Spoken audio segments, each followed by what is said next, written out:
Before my feet even hit the floor this morning, I need to be honest about something. I already know what's waiting for me today, not in some vague spiritual sense. I mean, I can feel it. That pull, that familiar lean toward the thing I told myself I was done with. And if I walk into this day pretending I'm stronger than I am, pretending yesterday's resolve is enough to carry me, I won't make it past noon. So I'm here, not because I've got it figured out, but because I know what happens when I don't start here. God, I'm not going to dress this up, you already see it. The thing I keep circling back to, the thought pattern I let in when I'm tired, the compromise I make when nobody's watching. I've stood right here before and said I was done. And I meant it. I meant it every single time. But meaning it and living it turned out to be two completely different fights, and I'm learning that the hard way. There's a version of today where I give in. I can see it clearly. It starts small. A glance that lasts too long. A conversation I shouldn't entertain. A click I tell myself doesn't matter. A word I let slip because I'm frustrated and it feels good to let someone else carry the weight of my anger. Temptation never shows up looking like destruction. It shows up looking like relief, like a break I've earned, like something I deserve after everything I've been carrying.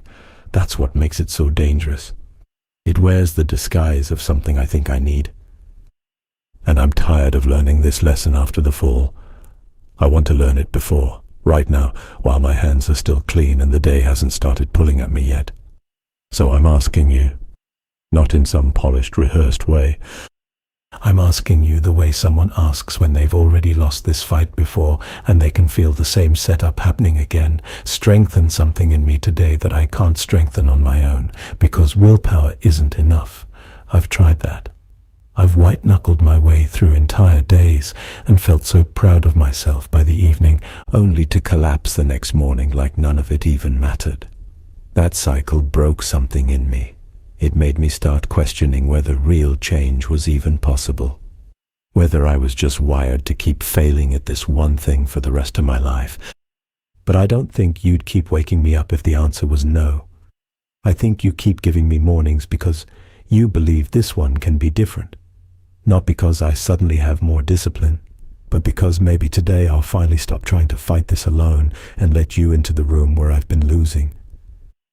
Here's what I'm realizing. Temptation gets loud when I'm empty, when I haven't fed the right things, when I've been running on distraction and avoidance instead of anything real.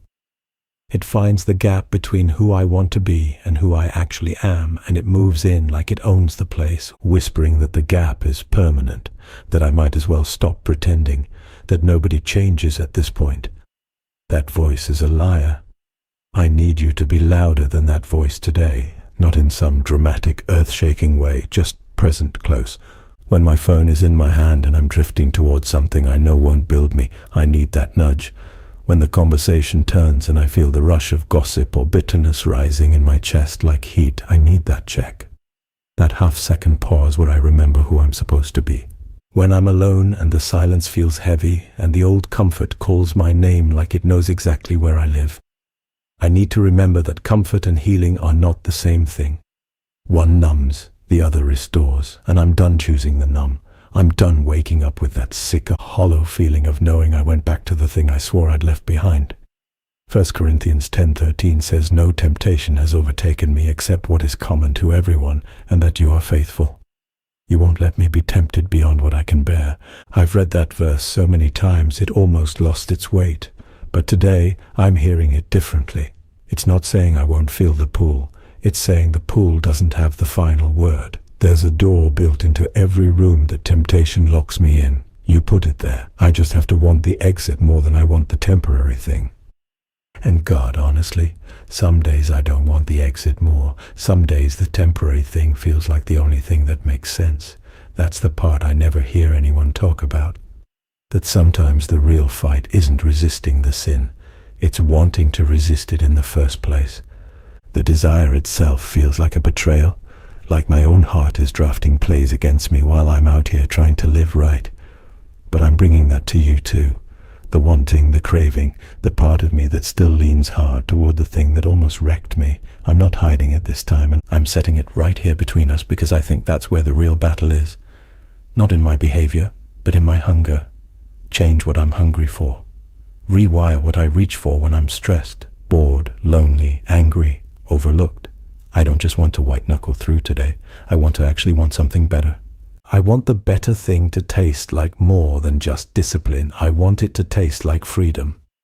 That might not happen by tonight. I know transformation isn't a light switch, but if I can get through this one day, not perfectly, not without stumbling in my thoughts, but without surrendering to the thing that's enough. One day of choosing differently, one day where I catch myself at the edge and step back instead of leaning in. That's not weakness, that's war, and I'm showing up for it whether I feel ready or not. So walk with me through the next 16 hours. Be in the mundane moments, the boring stretches where my mind wanders to dangerous places, the emotional spikes, the quiet gaps where temptation likes to set up camp and wait.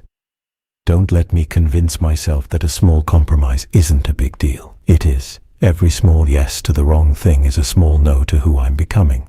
And I can't afford to keep bleeding out in places nobody sees. Tonight, when I lay down, I want to be able to breathe. Not because I was flawless, but because I didn't quit.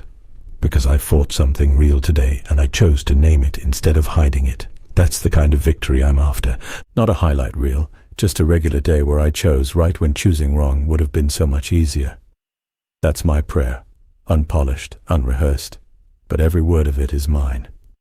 If you're listening to this and you know exactly what I'm talking about, that one thing you keep battling quietly, the one nobody in your life knows about, the one that makes you feel like you're the only person on earth still stuck in this fight, you're not alone in it. And the fact that you're still fighting tells me something inside you refuses to let go of who you're meant to be. Drop something in the comments, even if it's just still fighting. Sometimes that's the most honest and most courageous thing a person can say.